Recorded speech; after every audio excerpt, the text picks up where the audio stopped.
कि पिच बदलने से गेम नहीं बदलता, गेम को बदलना पड़ेगा। आप पिच बदल रहे हैं, वरना याद रखिए जब तक हम अपने जमहूरी उसूलों पर, रूल ऑफ लॉ पर, संविधान पर अटूट अमल नहीं करेंगे, वरना याद रखिए कहीं नई इमारत भी हिटलर की राइक्सटैग की इमारत ना साबित हो जाए। बाबा साहिब अंबेडकर ने सही कहा था, अंग्रेज उस जमाने में पार्लियामेंट बुलाते थे टैक्स बढ़ाने के लिए। हम उसी रास्ते पर जा रहे हैं, हम उसी रास्ते पर जा रहे हैं। हम तो जब राज चलाने वाले व्यापारी हो जाएंगे तो उस राज के लोग भिखारी हो जाएंगे। आज ये वक्त आ चुका है सर। मैं आपके सामने 15 मिसालें पेश करूंगा जहां पर इस ऐवान ने अपनी नाकामी का सबूत पेश किया। असदुद्दीन ओवैसी जी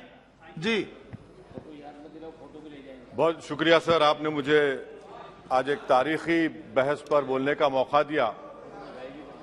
मोहतरम जनाब, इस ऐवान के 75 साल के पार्लियामानी सफर की तकमील पर हम बहस कर रहे हैं। मैं सबसे पहले अपनी जानिब से खराज अकीदत पेश करना चाहूँगा मौलाना हिफ्जुर रहमान साहब को, जो पहली और दूसरी पार्लियामेंट के मेंबर थे, मेरे कायद सालार मिल्लत सलाहुद्दीन ओवैसी को, सुलेमान सेठ साहब को और मौलाना बनात वाला साहब को।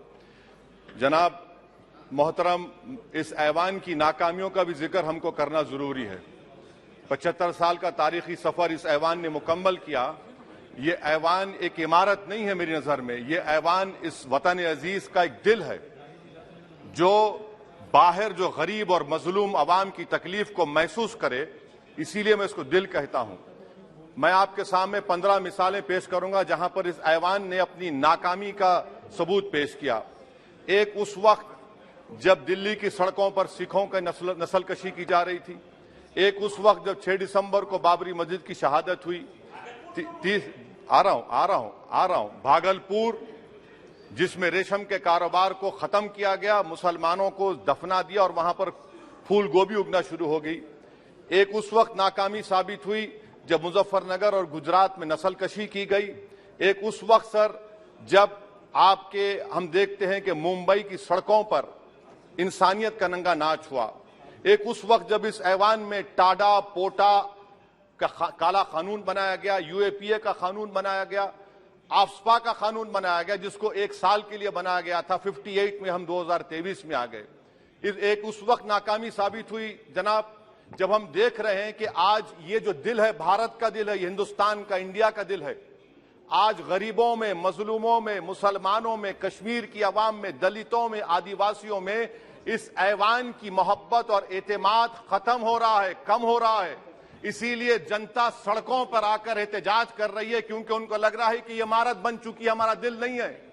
चाहे CAA का प्रोटेस्ट हो, चाहे किसानों का प्रोटेस्ट हो, चाहे शेड्यूल कास्ट के रिजर्वेशन का मसला हो।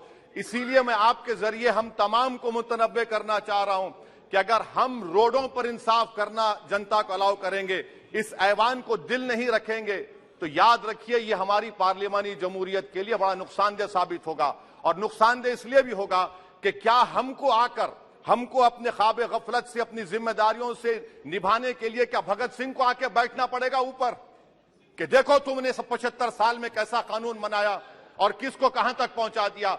स्पीकर जनाब, इसीलिए मैं कह रहा हूं कि हम तमाम को अपनी जिम्मेदारियों को निभाना पड़ेगा। ये इमारतें ईंट से बनी हुई जरूर हैं, मगर ये इस इमारत में दिल है।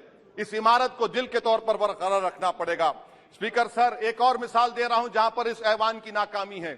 सर, अब तक लोकसभा के कितने 899 मेंबर कामयाब हुए। अब बताइए सर, पार्लियामेंट्री जमहूरियत में शराकतदारी की जमहूरियत है, रिप्रेजेंटेटिव फॉर्म ऑफ डेमोक्रेसी में 8,992 में कितने मुसलमान कामयाब हुए? कितने सर? 520, जबकि 1070 को इस ऐवान का मेंबर होना चाहिए था। कितना डिप्रीविएशन है सर? कितना डिप्रीविएशन है? 92% डिप्रीविएशन है। इस मौजूदा पार्लियामेंट में स्पीकर साहब सिर्फ 26 हैं, 14% मुसलमान और सिर्फ 4.8 उनका रिप्रेजेंटेशन है। बताइए, हम वोट डालने वाले बन गए, वोट लेने वाले नहीं बने। या तो हकीकत यह है कि आप वोट डालना नहीं चाहते उनको, आप सबको वोट डालेंगे, मगर जहां पर मुसलमान आएगा वो कामयाब नहीं होगा। बताइए, जब दिल में एक 14% आबादी की नुमाइंदगी नहीं होगी तो आप क्या फैसले करेंगे? क्या इस ऐवान को हम कहेंगे कि ये रिप्रेजेंटेटिव फॉर्म ऑफ डेमोक्रेसी है? स्पीकर साहब, मैं आपको एक और मिसाल देना चाह रहा हूं। बाबा साहेब अंबेडकर ने सही कहा था, अंग्रेज उस जमाने में पार्लियामेंट बुलाते थे टैक्स बढ़ाने के लिए। हम उसी रास्ते पर जा रहे हैं, हम उसी रास्ते पर जा रहे हैं। हम तो बाबा साहेब अंबेडकर को हमने सच साबित कर दिया।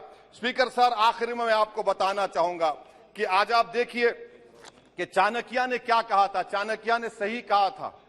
चाणक्य ने सही कहा था कि जब राज चलाने वाले व्यापारी हो जाएंगे तो उस राज के लोग भिखारी हो जाएंगे। आज ये वक्त आ चुका है सर, आज ये वक्त आ चुका है कि क्या first pass the post system इस देश के लिए सही है या फिर हम प्रोपोर्शनल फॉर्म ऑफ रिप्रेजेंटेशन को फॉलो करेंगे। First pass the post system, जिसके पास एक मजहब का वोट होगा, जिसके पास दौलत होगी, वही इस ऐवान में आ रहा है। इसीलिए हम कह रहे हैं कि आप इस जमहूरियत की नाक, कहीं ये जमहूरियत कमजोर ना हो जाए, मुझे इस बात का डर है सर। आखिर में मैं खत्म करने से पहले एक बहुत बड़े शायर ने कहा था, उस पर खत्म करना चाहूंगा कि अभी चिरागे सरे राह को कुछ खबर ही नहीं, अभी चिरागे सरे राह को कुछ खबर ही नहीं, अभी गिरानिए शब में कमी नहीं आई, अभी गिरानिए शब में कमी नहीं आई, निजात दीदे दिल की घड़ी नहीं आई, चले चलो के मंजिल अभी नहीं आई। स्पीकर साहब, आखिर में याद रखिए एक बात को मैं सबसे कह रहा हूं कि पिच बदलने से गेम नहीं बदलता, गेम को बदलना पड़ेगा। आप पिच बदल रहे हैं, वरना याद रखिए जब तक हम अपने जमहूरी उसूलों पर, रूल ऑफ लॉ पर, संविधान पर अटूट अमल नहीं करेंगे, वरना याद रखिए कहीं नई इमारत भी हिटलर की राइक्सटैग की इमारत ना साबित हो जाए। बहुत बहुत शुक्रिया सर।